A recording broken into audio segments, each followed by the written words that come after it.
Praise the Lord. आप सभी को जय मसीह की। खुदावन यसु के पाक और जिंदा जलाली कुदूस नाम में आप सभी को सलाम। Greetings to you in Jesus mighty name.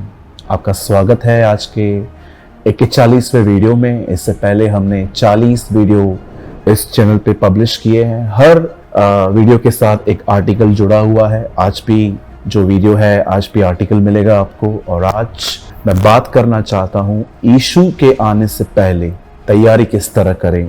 बहुत सारी सजेशंस आई थी हमारे पास और बहुत सारे लोगों ने हमें ये पूछा था कि हम ये कैसे करें, क्योंकि बहुत सारे लोग जो हैं इस बारे में बड़े कंफ्यूज्ड हैं। क्योंकि आजकल तरह तरह की शिक्षाएं आ गई हैं, तरह तरह के उपदेश आ गए हैं। जो बहुत उपदेश तो ऐसे भी हैं जो परमेश्वर के वचन से बिल्कुल भी मैच नहीं खाते, वो जस्ट एक ह्यूमन विजडम से आ रहे हैं। इसीलिए मैंने सोचा कि मैं इस बारे में आपसे बात करूं।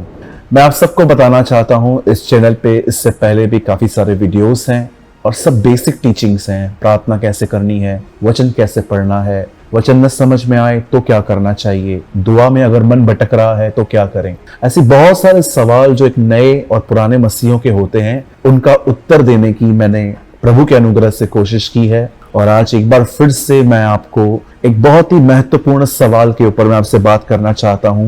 यीशु के आने से पहले किस तरह की तैयारी हम कर सकते हैं। मैं चाहता हूं आप सब बड़े ध्यान से सुने और समझें। मैं इस समय आपके सामने एक वचन रख रहा हूं जो मत्ती के 24वें अध्याय में है और उसका रेफरेंस है 44।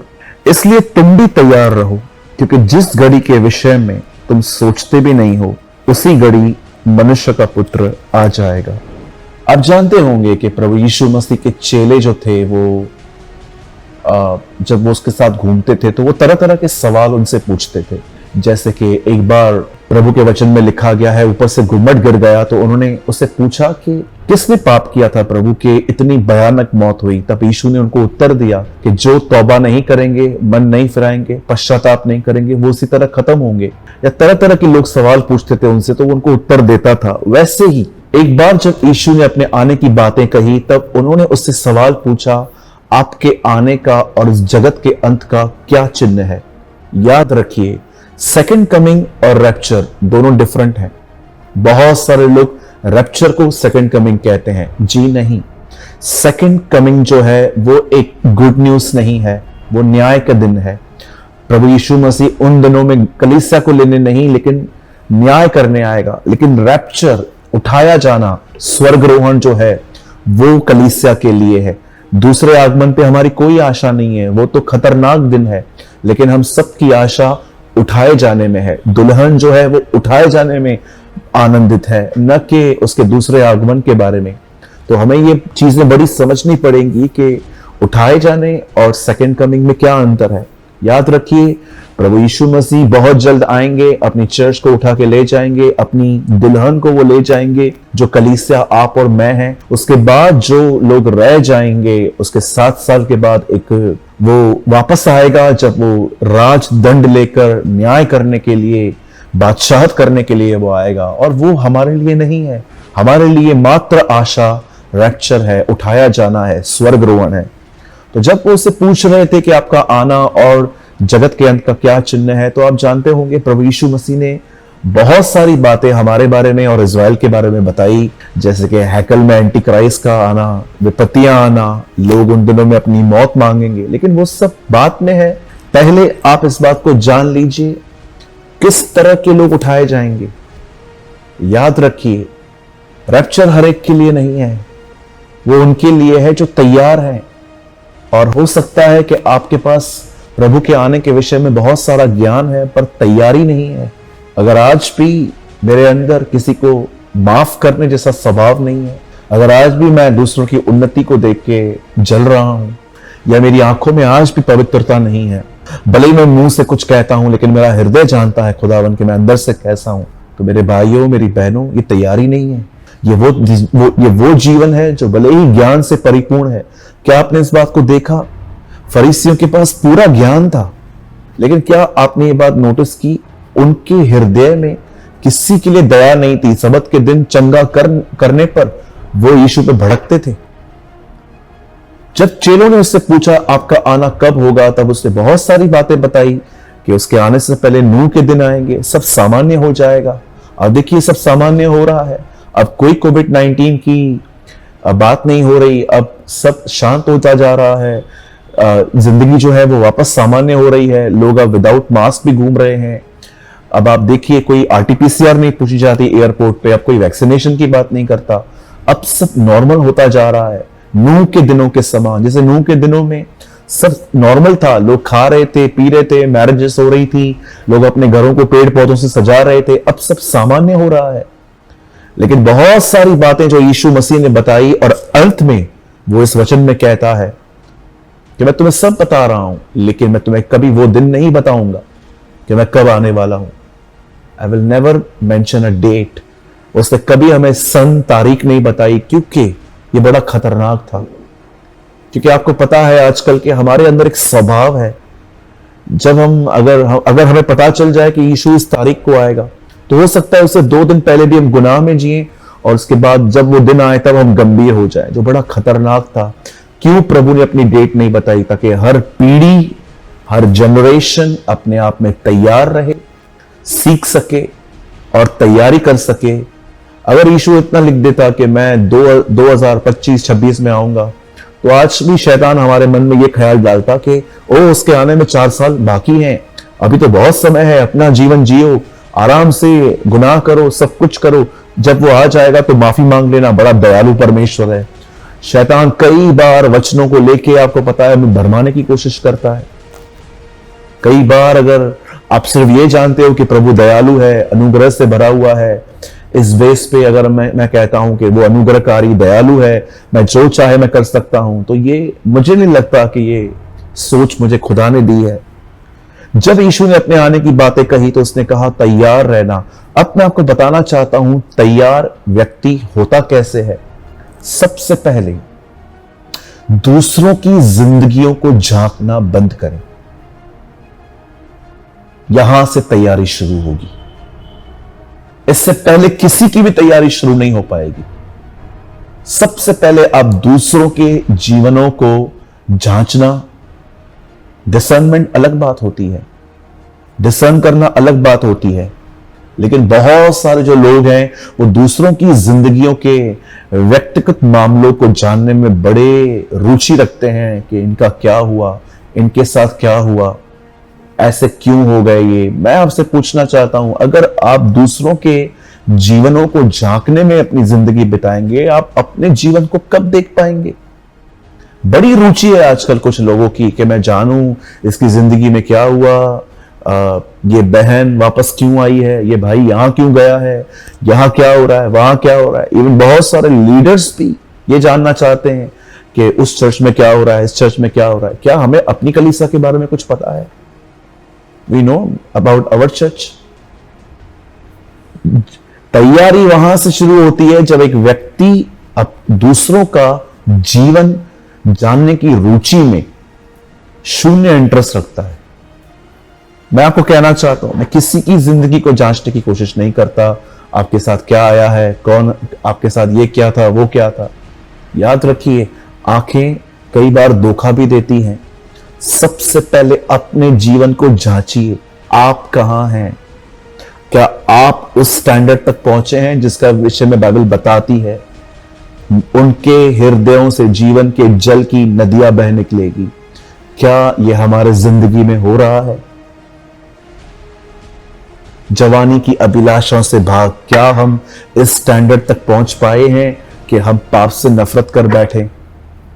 मैं आपसे माफी चाहता हूं, मैं ये वर्ड्स यूज कर रहा हूं। आज बहुत सारे लोग अपने जीवन में कोई रुचि नहीं रखते कि वो क्या कर रहे हैं। They are full of gossips, यहां वहां की बातें करने में होशियार, लोगों के व्यक्तिगत मामलों को दखल देने में होशियार।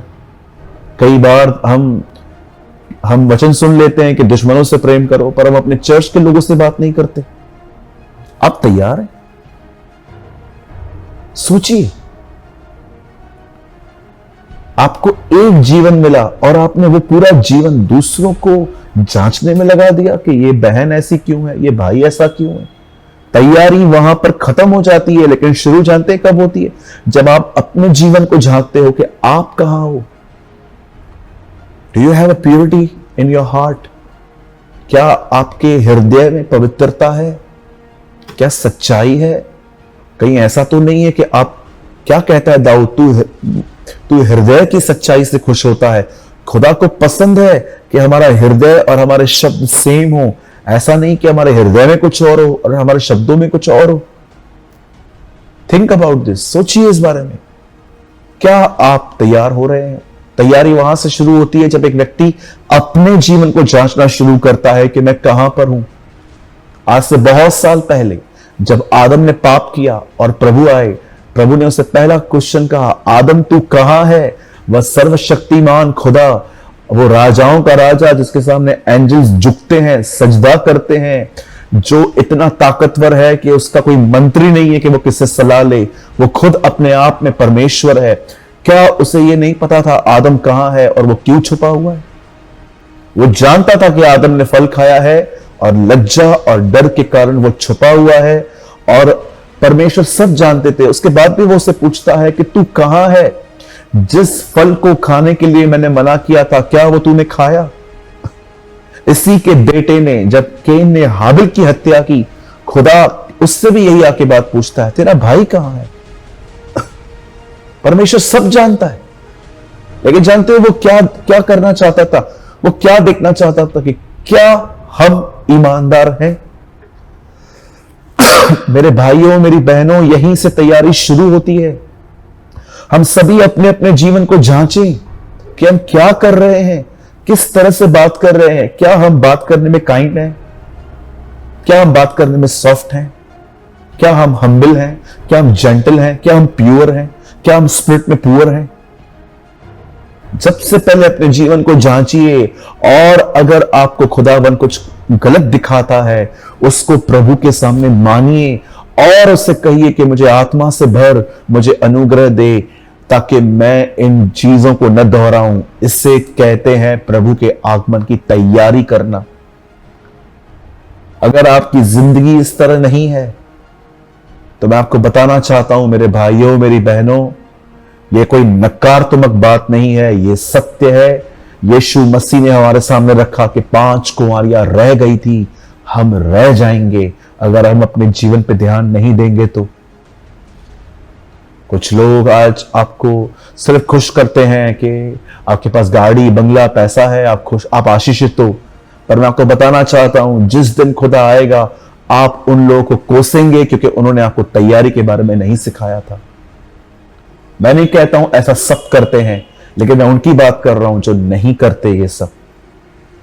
मैं ऐसे बहुत सारे आदरणीय प्रभु के दासों को जानता हूं जो अपने कलीसिया को तैयार कर रहे हैं, पर मैं ऐसे लोगों को भी जानता हूं जो बिल्कुल तैयार नहीं कर रहे हैं, जो उन्हें मात्र खुश कर रहे हैं कि उनके पास सब कुछ है, अगर वो प्रॉस्पर हैं तो उनके पास सब कुछ है। चेलों ने कभी ऐसा प्रचार नहीं किया था जिसको सुनकर लोग से संतुष्ट हो कि हाँ हम ब्लेस्ड हैं।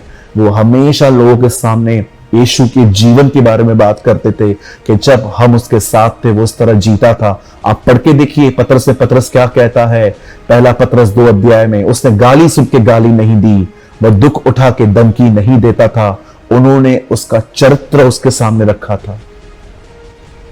मेरे भाइयों, मेरी बहनों, मैं आपसे कहना चाहता हूं, अपनी जीवन को जांचिए, अपनी गलतियों को पहचानिए, अपने गुनाहों को पहचानिए और खुदा के सामने मानिए और इससे कहिए मुझे आत्मा से भर, मुझे अनुग्रह दे ताकि मेरे अंदर यह स्वभाव न पाया जाए, मैं तेरी तरह बनते जाऊं। यही एकमात्र तैयारी है जो 2000 सालों से सच्चे संत करते आए हैं और हमें भी यही करनी चाहिए। इससे छोड़ और कोई तैयारी नहीं है। मेरे भाइयों, मेरी बहनों, मैं संदेश को लंबा नहीं खींचना चाहता, मैं बहुत थोड़े में आपको बताना चाहता हूं, यही तैयारी है, यही एक प्रिपरेशन है।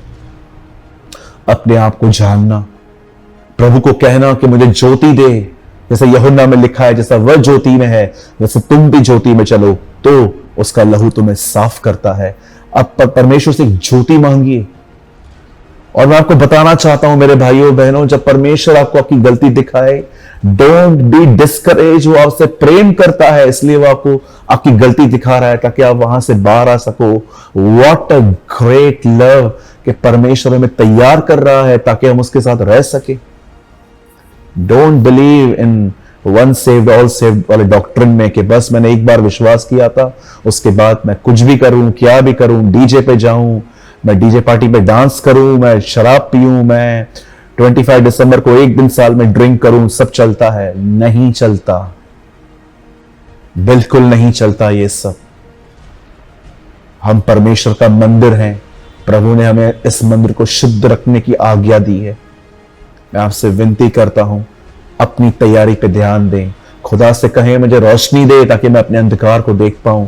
अपनी छल्ली जुबान को, जिसे झूठ निकलते हैं, दोष निकलते हैं, गॉसिप्स निकलता है, मैं उसे पहचान पाऊं। मैं अपनी रूट टंग को पहचान पाऊं।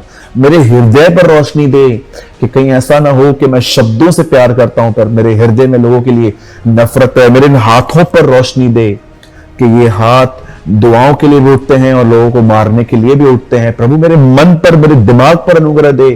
कहीं ऐसा ना हो कि मैं बहुत स्वीट बात करता हूं पर मेरे यहां पर व्यभिचार चल रहा है। प्रभु मेरे पांव पर मुझे रोशनी दे कि कहीं मेरे पांव गलत जगह तो नहीं जा रहे। मेरे रिश्तों पर अनुग्रह दे प्रभु, मेरे रिश्तों पर रोशनी दे। कहीं मैं लोगों से इसलिए तो नम्र नहीं चलता क्योंकि मेरा उनमें कुछ काम फंसा हुआ है, लेकिन जिनमें मेरा कोई काम फंसा नहीं हुआ है मैं उनसे रूड हूं। प्रभु मेरा गवाह है, मैं अपने जीवन में हर जगह पे उससे रोशनी मांगता हूं कि मुझे बता क्या ये चाल सही है। आप भी करें ये, और अपनी गलती जानने के बाद बिल्कुल भी घबराइए मत। यशाया ने जब अपनी जुबान पर रोशनी पाई, उसने कहा हाय मैं अशुद्ध होठों वाला मनुष्य हूं, और उसके बाद देखिए प्रभु ने उसको शुद्ध किया। हमारा परमेश्वर वो नहीं जो हमारी गलती दिखा के बस दूर हो जाए और कहे जाओ खुद ब खुद सॉल्व करो। No, he is the God of grace. वह अनुग्रह का परमेश्वर है। वो न केवल हमें अपनी गलती दिखाता है परंतु वहां से बाहर आने के लिए वो हमें अनुग्रह देता है, हाथ देता है। पतरस डूब रहा था, उसने उसके ऊपर पैर नहीं रखा डुबाने के लिए, उसने उसको अपना हाथ देके उसी डुबाने वाले पानी पे फिर से खड़ा किया। He is our God. प्रभु आपसे प्रेम करते हैं, इसलिए आज इस वीडियो को वो आपके सामने लेकर आए हैं। मैं धन्यवाद करता हूं आज के वर्ड को आपने सुना, और मैंने इससे रिलेटेड एक आर्टिकल भी लिखा है। इस समय आपकी स्क्रीन पर एक बहुत बड़े अक्षरों से नंबर आ रहा है। इस नंबर पे आप व्हाट्सएप करें अपना नाम, अपने शहर का नाम, और आर्टिकल का नाम है तैयारी। आप इतना लिखिए, हमारे पास हिंदी अंग्रेजी दोनों लैंग्वेजेस में है, हम आपको भेज देंगे। मैं विश्वास करता हूं आज के वचन से आपने आशीष पाई होगी, और अगर हो सके तो जो कुछ आपने सीखा हमें कमेंट करके बताएं ताकि हमें भी उत्साह मिले। खुदा आपको बड़ी बरकत दे। जय मसीह की।